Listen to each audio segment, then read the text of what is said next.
ये जरूर ध्यान रखना कि किसी अगर मानो के संतान नहीं होती है तो बड़ा ही दुख होता है, बहुत बड़ा दुख होता है। महाराज दशरथ के घर में 3 रानियां हैं, कौशल्या, कैकेयी और सुमित्रा। और तीनों रानियों में ऐसा विधाता ने किया कि एक भी संतान नहीं हुआ। और अगर देखा जाए तो बड़ी भाग की बात होती है जो घर में संतान का जन्म होता। लोग कन्या को देखते हैं तो लगता है कि मुंह जैसा झर्स गया, लेकिन जो कन्या है सौभाग्य से पैदा होती है और पुत्र भाग से होता है। पुत्र भाग से बताया गया और कन्या सौभाग्य से जन्म लेती है। तो इसलिए तुलसी बाबा ने लिखा है, क्या लिखा है कि कर्म प्रदान विश्व करि राखा,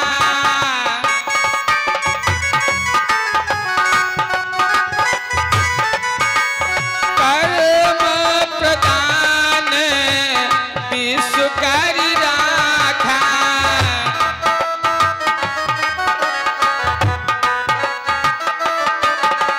कर्म प्रदान विश्व करि राखा, जो जस कराई सो तस फल चाखा।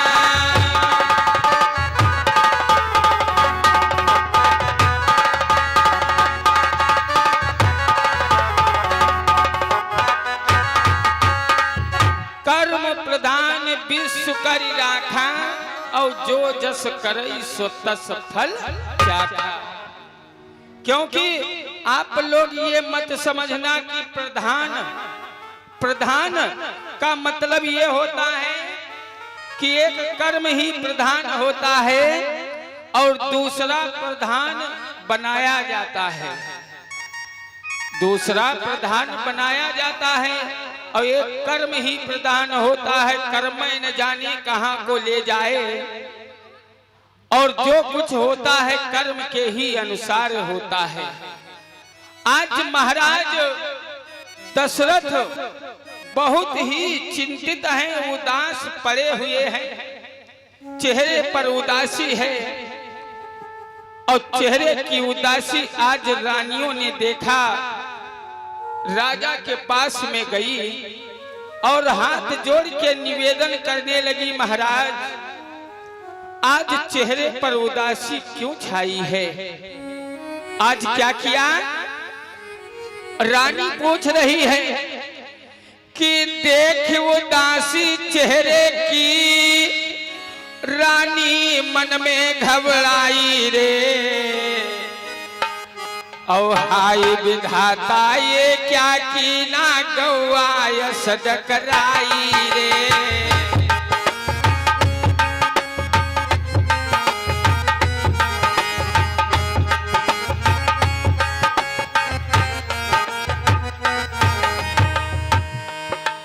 देख उदासी चेहरे की, रानी मन में घबराई रे,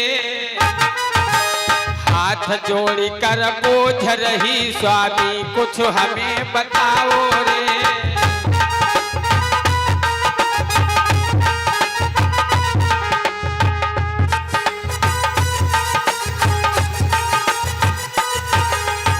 अब ये समझ लो कि माताएं लोग क्या करती हैं। कभी ध्यान दिया है अगर कोई कष्ट पड़ जाए तो माताओं लोगों के आंसू बहुत जल्द से निकल पड़ते हैं। आज स्वामी को देखा, हाथ जोड़ के पूछती हैं, हे स्वामी तुम्हें क्या हो गया है, विधाता ने ये क्या लिख दिया। लेकिन महाराज चुपचाप पड़े हुए, एक संतान के कारण सोच कर रहे, विचार कर रहे कि अगर कोई पुत्र हमें भी प्राप्त हो जाए तो संसार में मेरा नाम हो जाए।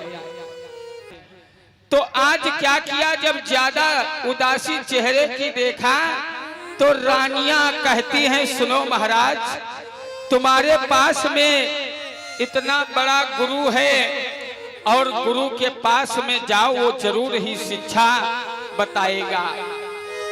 आज महाराज क्या किया कि गुरु ग्रह गए तुरंत महिपाला,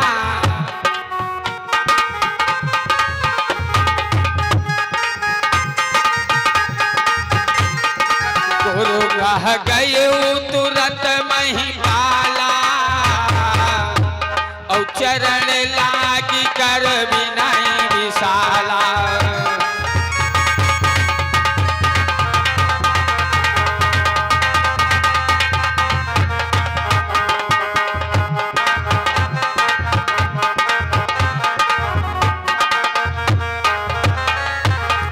क्या किया, गुरु ग्रह गयो तुरंत महिपाला, चरण लाग कर विनय विशाला। आज वहां से महाराज को रानियों ने समझाया तो महाराज दशरथ ने क्या किया, वहां से चल पड़े और जैसे गुरु के समक्ष पहुंचे सारा शरीर को अर्पण कर दिया। धन्य है महाराज, आज क्या किया, सारे शरीर को अर्पण कर दिया। और वशिष्ठ महाराज ने विचार किया, अरे आज क्या हो गया, जो महाराज हमारे चरणों में पड़े हैं। अरे हे राजन बोलो, कौन सी आफत आ गई है। अरे कहा, महाराज आप संत हो, हमारा जी तो ये चाहता है कि हम संसार से जुदा हो जाएं, संसार हम देख ना सके, हमारे प्राण चले जाएं। अरे कहा, राजन क्या बात है, इतना क्या कष्ट हो गया। अरे कहा, महाराज सुनो, मैं जिधर निकलता हूँ लोग निर्वंशी कह के पुकारते हैं, तो इसलिए ना हो तो हमारे प्राण क्यों ना चले जाए। महाराज ने विचार किया, कहा ठीक है राजन, आप उठ के बैठ जाओ और हम तुम्हारी भाग रेखा को देखते हैं, अगर भाग में लिखा होगा तो जरूर पुत्र प्राप्त हो जाएंगे। आज क्या किया, उनको बैठाया और देखने लगे कि इनकी भाग में क्या लिखा है।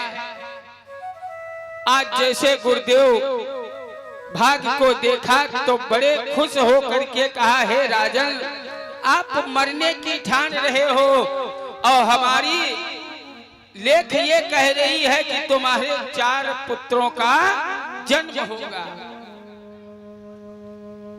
महाराज सोच में पड़ गए, अरे एक पुत्र को मैं ललायित हूं लेकिन 4 पुत्र कहां से आ जाएंगे।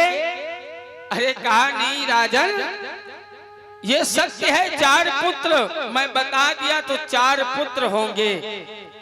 तो महाराज दशरथ ने कहा, तो महाराज कुछ करना पड़ेगा। कहा क्यों नहीं, जाओ और बहुत बड़ी यज्ञ का अनुष्ठान करो, पुत्रेष्ट यज्ञ करो जिसमें तुम्हें 4 पुत्र प्राप्त हो जाएंगे। महाराज दशरथ ने क्या किया, शीश चरणों में झुकाया, वहां से चले आए और भाई यज्ञ की तैयारी करने लगे।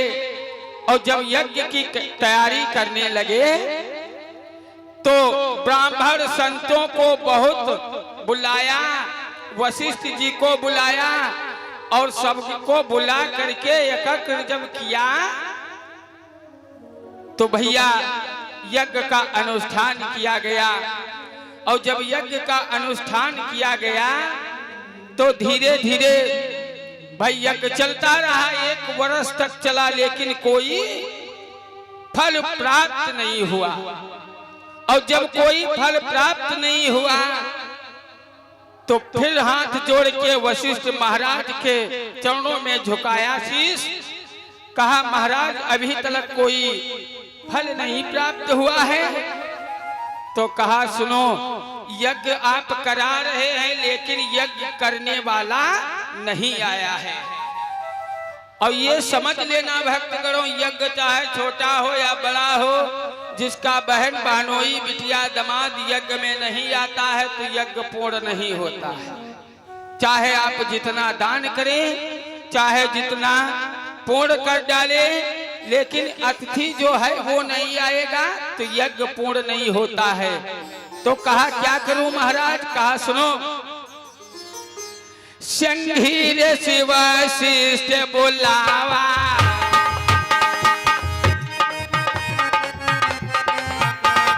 संघीर शिव शिष्ट बुलावा, और पुत्र काज शुभ जाति करावा।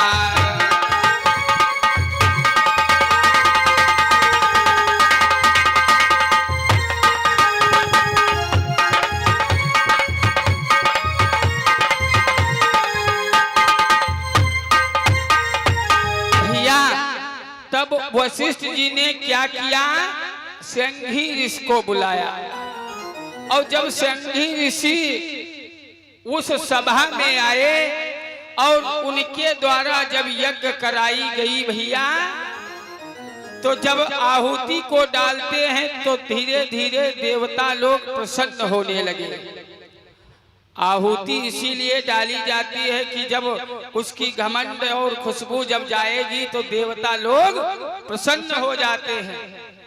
और जब देवता प्रसन्न हुए तो भैया उनकी माया है, कोई जान नहीं सकता है कि कब क्या होने वाला है।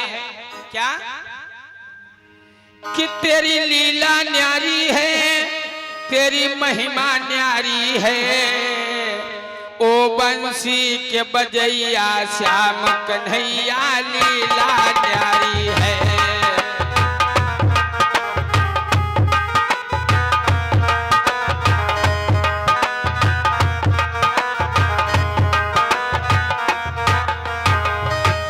तेरी लीला न्यारी है, तेरी महिमा न्यारी है, ओ बंसी के बजैया श्याम कन्हैया लीला न्यारी है।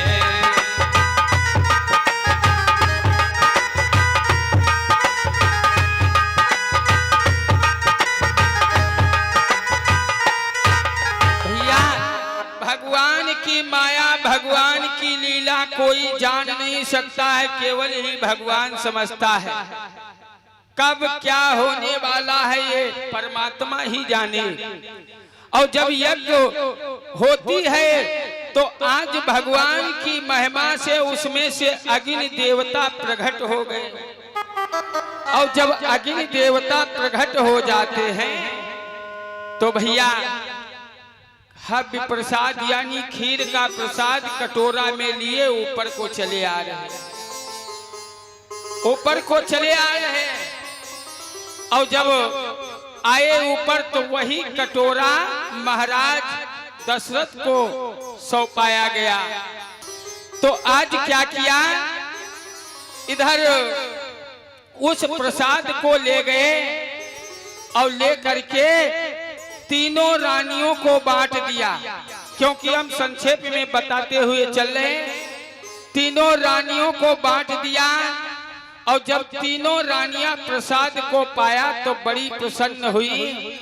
और जब आधा भाग कौन पाया? कि आधई भाग कौशल्या दीना,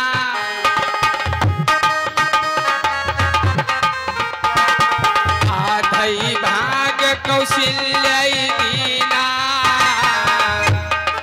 ओ भाई भाग आधे कर लीला।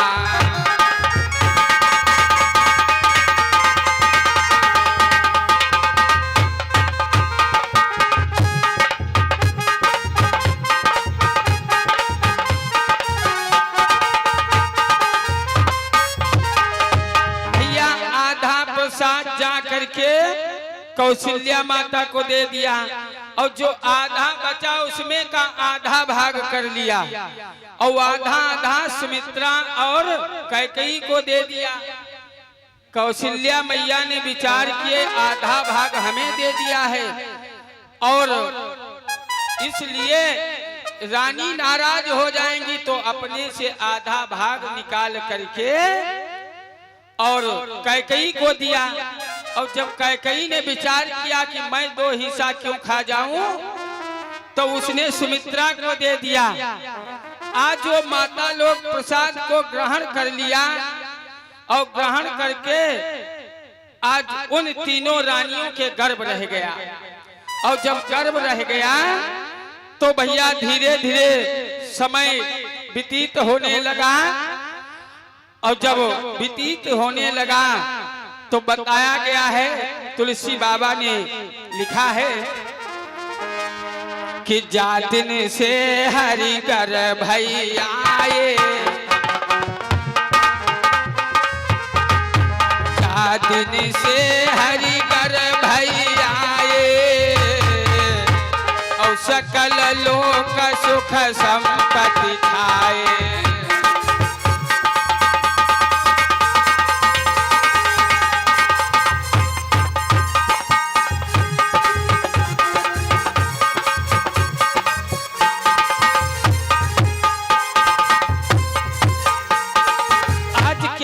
भैया जिस दिन से भगवान गर्भ में आ गए, आज सुख शांति हो गई और बड़ी खुशहाली होने लगी। धीरे धीरे समय बीतने लगा और समय बीतते बीतते 9 मास हो गया। और जब भगवान का जन्म लेने का समय आया तो कौन सी तिथि थी? आज बताया है, 9वीं तिथि मधुमास पुनीता,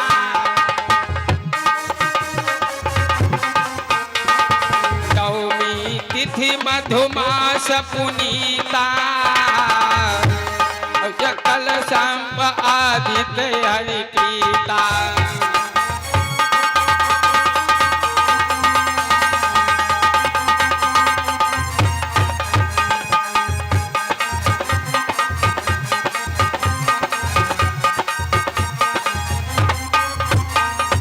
आज भैया तिथि 9वीं थे और महीना चैत्र का था, शुक्ल पक्ष था और ना तो ज्यादा गर्मी थी ना तो ज्यादा सर्दी थी। भगवान का जन्म हो गया और जब भगवान का जन्म हुआ तो बड़ी खुशहाली अयोध्या में छाने लगी, बड़ी खुशहाली होने लगी। धीरे धीरे समय बीतने लगा, माताएं लोग खूब गीत गाती हैं। याचक जो दरवाजे पर आता है उसे बड़ा ही दान दिया जाता है, बहुत ही दान दिया जाता।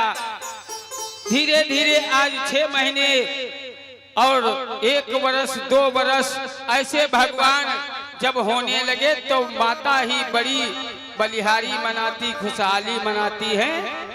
उनका जनेऊ करवाया गया, मुंडन भी करवाया गया। धीरे धीरे आज सारे कार्यक्रम जब हो गए तो भैया आज उन चारों भाइयों को कहाँ भेजा? गुरुकुल।